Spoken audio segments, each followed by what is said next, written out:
Before you can decide whether the SDR or BDR role is meant for you, you need to understand what the job actually is. Most career changers skip this and they spend months trying to figure it out. I've worked with dozens of people who've made this exact switch. And it turns out there's only 3 things that separates the people who land the job, thrive, and love it, and the ones who burn out and quit after 3 months. So in this video, I'm breaking all 3 down so that by the end, you have the exact reality of the day-to-day, you know whether or not you have what it takes to succeed, and you have a full understanding of the real income potential, so you can make this decision with confidence and not hope. By the way, I made this career change myself, and I had 0 experience. I went from BDR to AE, and now I work at Salesforce. So I know exactly what you're trying to figure out right now, and I'm not gonna feed you the BS these tech gurus are trying to give you to sell you on the dream. First, we need to differentiate the difference between an SDR and BDR, so you can understand what the role is. A lot of people use these interchangeably. An SDR stands for Sales Development Representative, and a BDR stands for Business Development Representative. An SDR is handling inbound leads. So if somebody goes on the website, fills out a form, requests a demonstration of your product, you call them, confirm there's interest, you qualify them, then you set them up on a meeting with the account executive. SDR pay is going to be a little lower, requires less skill. You set more meetings per month, but it's so much easier because people are already proven to have interest. An SDR will promote to a BDR. A BDR is a business development representative. This is where you are cold calling business owners to see if they have the problem that your product can solve. You're qualifying them, and you're setting a meeting up with the account executive so they can close the deal. SDRs and BDRs, you're both qualifying and calling leads and setting up with the AE. SDR promotes to BDR, BDR promotes to account executive. I broke in as a BDR and skipped the SDR phase because I don't mind suffering for a little bit for a better longer term payoff, but it's not meant for everyone, so you do you. After this video, if you feel like this is meant for you, I have a free community in the link below with a step-by-step guide that will help you avoid the 6 months of trial and error that it took me to land this job by doing it alone. Now there's a baseline. What's the actual day-to-day like? What is it like to do this job for 8 hours a day? Well, when you are a BDR, business development representative, your days are super repetitive. Every day consists of 1 to 2 hours of building a list of people to call either that day or tomorrow. Then the rest of the day, 2 to 4 hours, is calling people on that list. You're gonna have about an hour or so to send emails out, respond to emails, and then another hour or so to sit on meetings that you booked with your account executive. But the majority of your day is studying accounts or companies to call and actually calling them. Now, 5 to 10% of people actually pick up the phone. Apple has a new update where it screens the person on who's calling if it's not a saved contact. 5% of people you call pick up. 5 to 15% of the people that actually pick up, you're gonna book a meeting with. Those are real numbers, and that's a really low conversion rate. It just depends on how good you are on the phone and if you're building a list with accurate contact information. Emails are a lot easier to send, a lot less embarrassing because they're not gonna hang up on you in front of your teammates, but the conversion's way lower, so don't spend a whole lot of time on your emails. Now, a big part of being a good BDR is calling more people than anyone else and converting more people once they're on the phone. So it's a mix of quality and quantity. If you don't focus on quality and you build a crap list, there's no point in calling because the people aren't qualified. If you spend too much time qualifying your list, you can't make as many dials, you'll never be a top performer. So it's finding that balance between the two. Now, a BDR or SDR role can be either remote, hybrid, or on-site. Remote is fully from home. It sounds great, but if you're making $100 a day and getting hung up on by yourself, it's really difficult. So at least try to find a place where you can hop in a Zoom call with your teammates and call together. Hybrid's what I recommend. It's 2 days in the office, 3 days at home, or maybe it's 4 days in the office, 1 day at home. When you're in person, you're building that relationship with management. You know, you're all calling together. Everyone's getting hung up on, so it's less embarrassing. And you're learning from other people because you're hearing them in real time. You don't have to set up a one-off meeting to learn from them. On-site is actually the best way to build your career as fast as possible. Less luxurious is remote work, but when you're in person 5 days a week, you just learn things so much faster. Now that we have a baseline of the actual day-to-day, let's talk about what performance is measured on, because sales is really performance-based. You won't have a job if you can't perform, but what am I measured on? Oftentimes there's a daily activity metric, so like how many calls are you making? Some companies it's a minimum 50, sometimes 100, really just depends. We'll also track your emails and LinkedIn DMs. Next, not all companies track this, but some do, is call connects. How many people actually pick up the phone? Then it's how many meetings you booked, how many of those meetings were qualified and attended. Qualified, most companies follows a framework called BANT.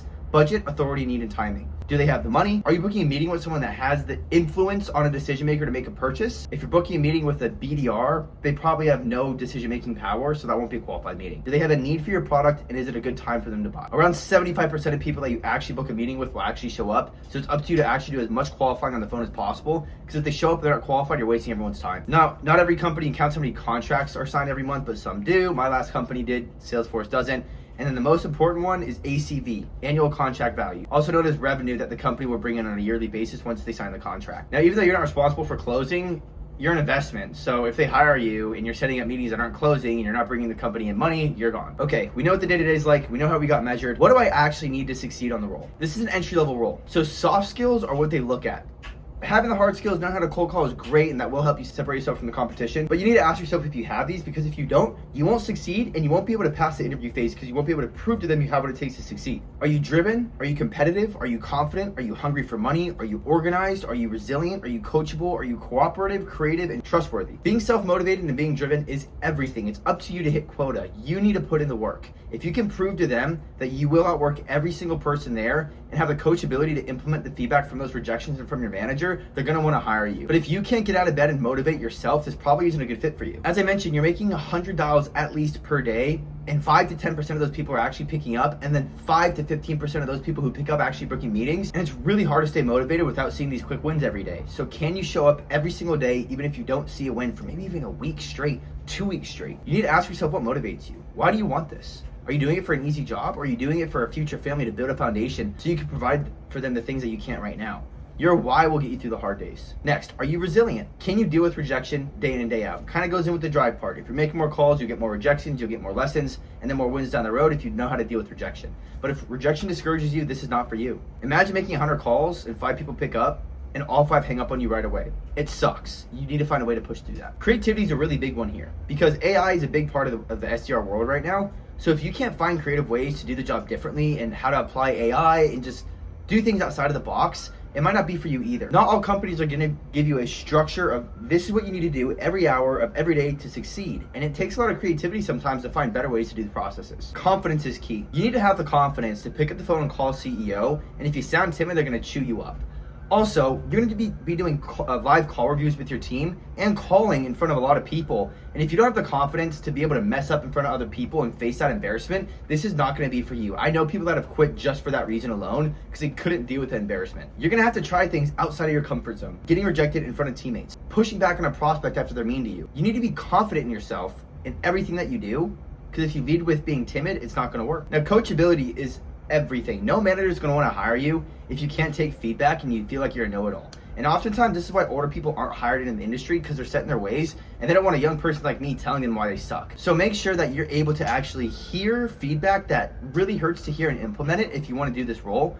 Because you're getting rejected so much, feedback is everything, and if you can't actually take that in, don't lie to yourself. I feel like trustworthiness is a really overlooked one. Can they trust you with their brand? Can they trust you that you're not going to fake metrics to hit quota? Now, building trust, you can't just tell someone, trust me, I won't do that. You have to prove to them you're not that type of person. So bring integrity to these calls. If you're the type of person to cut corners to make more money, that's going to bite you in the butt down the road, even if you do make it past the first couple rounds. Now, being cooperative is a really hard one, but every manager wants someone on their team that will share wins with everyone else, even when everyone else doesn't want to share their wins. And sales is a super competitive sport or job, and a lot of times people hold their wins close to their chest because they want to be the top of the number board or the top of the leaderboard. But for you to succeed, if you share your wins with everyone else, they're more likely to want to help you. So you need to be cooperative and act in everyone's best interest at all times. Never be selfish and put yourself first. Well, let me rephrase that. Never be cutthroat and always put yourself first. Make sure you're being cooperative. It's a team sport. Try to help everyone hit quota if you're hitting it.